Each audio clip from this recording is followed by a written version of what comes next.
Assalamualaikum warahmatullahi taala wabarakatuh. Jumpa lagi di channel Indra Edu. Nah, untuk hari ini kita akan meneruskan materi mata pelajaran PPKN bab terakhir, yaitu kelas 9 bab 6. Materinya tentang dasar hukum bela negara. Ini adalah pertemuan kedua di bab 6. Baik, langsung saja sebelum pada materi, ada peta konsepnya. Nah, peta konsep bab 6 tentang bela negara dalam konteks Negara Kesatuan Republik Indonesia. Kalau di sini ada 3, sedangkan pembahasannya itu kami buatkan menjadi 4 pembahasan. Di mana pembahasan yang pertama tentang hakikat bela negara, pembahasan yang kedua sekarang tentang dasar hukum bela negara. Yang ketiga yaitu perjuangan mempertahankan negara kesatuan Republik Indonesia, dan pembahasan yang keempat tentang semangat dan komitmen dalam mengisi dan mempertahankan negara kesatuan Republik Indonesia. Nah, untuk pertemuan kita hari ini yaitu akan membahas tentang dasar hukum bela negara. Baik, langsung saja kita masuk pada materinya. Nah, dasar hukum bela negara itu ada beberapa dasar hukum. Di antaranya, dasar hukum yang pertama yaitu Undang-Undang Dasar Negara Republik Indonesia tahun 1945. Nah, sebelum kita membahas pada undang-undang, bahwasannya bela negara itu merupakan salah satu upaya dan propaganda yang dilakukan oleh pemerintah untuk apa? Untuk mempertahankan kedaulatan rakyat di Indonesia. Namun, bukan berarti pemerintah dengan seenaknya dan semaunya sendiri tiba-tiba mengadakan upaya bela negara ini. Nah, ketika pemerintah hendak melakukan sesuatu, maka harus ada dasar hukum yang jelas dari sesuatu itu. Nah, jadi dasar hukum yang dijadikan pedoman dalam pelaksanaan bela negara di Indonesia diantaranya yang pertama adalah undang-undang ini ya. Undang-Undang Dasar Negara Republik Indonesia tahun 1945 yang berkaitan dengan wajib bela negara adalah sebagai berikut.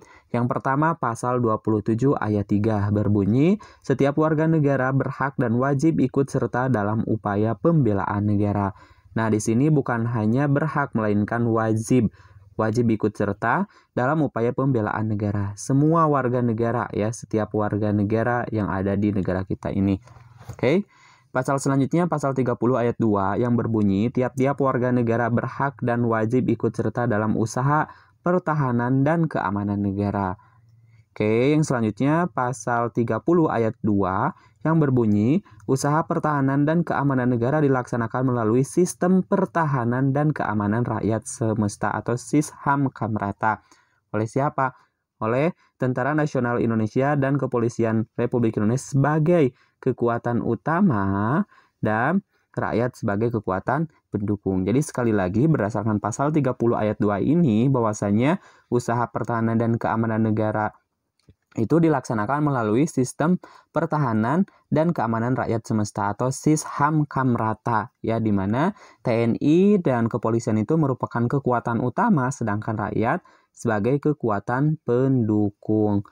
Oke, pasal selanjutnya pasal 30 ayat 3 yang berbunyi Tentara Nasional Indonesia terdiri atas Angkatan Darat, Angkatan Laut, dan Angkatan Udara sebagai alat negara bertugas mempertahankan, melindungi, dan memelihara keutuhan dan kedaulatan negara. Oke, yang selanjutnya masih di pasal 30 ayat 4 yang berbunyi Kepolisian Negara Republik Indonesia sebagai alat negara yang menjaga keamanan dan ketertiban masyarakat, bertugas melindungi, mengayomi, dan melayani masyarakat serta menegakkan hukum. Kalau tadi tugas dari TNI. Nah, kalau pasal 30 ayat 4 ini adalah tugas dari Kepolisian Negara Republik Indonesia sebagai alat negara ya. Yang selanjutnya pasal 30 ayat 5 berbunyi susunan dan kedudukan Tentara Nasional Indonesia, Kepolisian Negara Republik Indonesia, hubungan kewenangan Tentara Nasional Indonesia dan Kepolisian Negara Republik Indonesia di dalam menjalankan tugasnya, syarat-syarat keikutsertaan warga negara dalam usaha pertahanan dan keamanan negara, serta hal-hal terkait dengan pertahanan dan keamanan diatur lebih lanjut oleh undang-undang ya.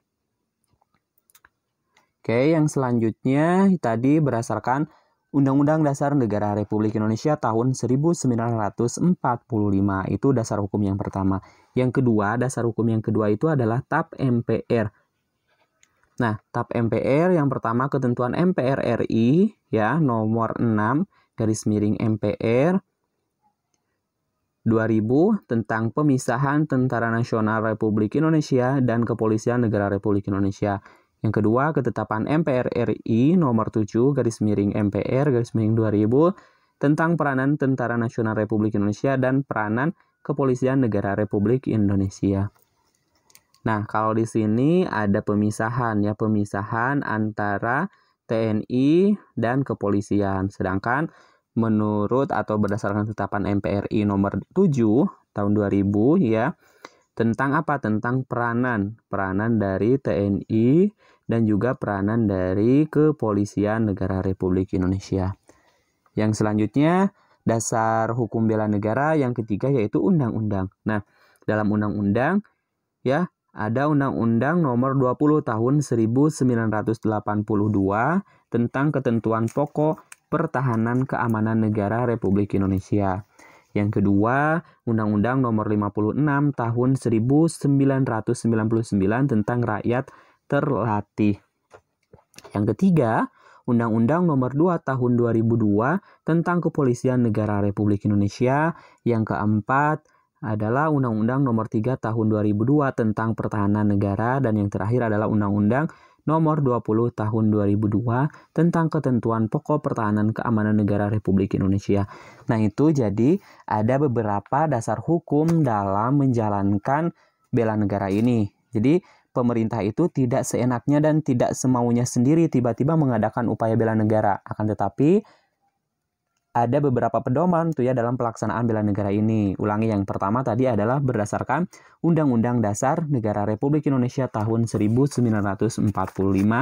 Sedangkan yang kedua yaitu berdasarkan TAP MPR. Yang kedua adalah berdasarkan TAP MPR. Nah, yang ketiga yaitu berdasarkan undang-undang ya. Jadi Undang-Undang Dasar, terus juga TAP MPR, dan yang terakhir adalah berdasarkan hukum dasarnya itu berdasarkan undang-undang.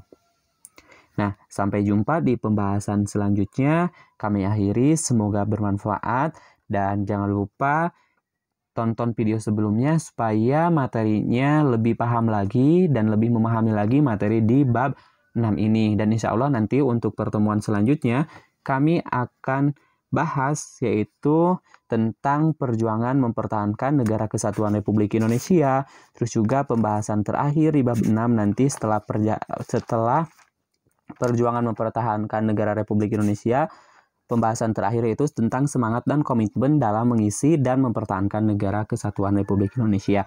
Baik, kami akhiri. Assalamualaikum warahmatullahi wabarakatuh.